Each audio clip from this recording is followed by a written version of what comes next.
C'est un va-et-vient incessant devant l'hôpital Al-Shifa, dans la ville même de Gaza. Les ambulances qui arrivent, celles qui repartent, les morts qui attendent d'être rendus à leur famille et les tirs qui retentissent. Les combats se poursuivent entre forces israéliennes et combattants du Hamas.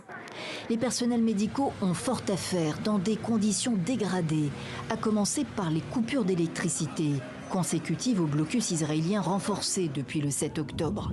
Ici, au nord de l'enclave de Gaza, l'hôpital Al-Aouda de Jabalia et son générateur. Oubliez l'ascenseur qui ne fonctionne pas pour monter le blessé à l'étage. S'éclairer avec les moyens du bord, les téléphones portables.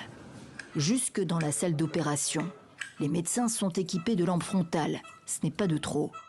Au plafond, des lampes de secours, rechargeables, avec des batteries de voiture, explique le médecin.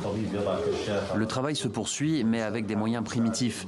Les médecins essayent de pratiquer des interventions chirurgicales avec anesthésie locale, car nous ne pouvons pas pratiquer d'anesthésie générale en raison des coupures de courant, les moniteurs permettant de suivre l'état des patients fonctionnant à l'électricité. Seules les interventions sans gravité et les accouchements ont lieu ici. Pénurie de médicaments, d'anesthésiques et de matériel médical, l'OMS et l'UNRWA, l'Agence des Nations Unies pour l'aide aux réfugiés palestiniens, confirment et déplorent des conditions désastreuses de fonctionnement de l'hôpital principal de Gaza. Et ce, malgré l'approvisionnement du CICR mardi. Deuxième livraison seulement pour l'hôpital Al-Shifa en un mois de guerre, insuffisant au regard d'une situation désespérée, soulignent les responsables onusiens.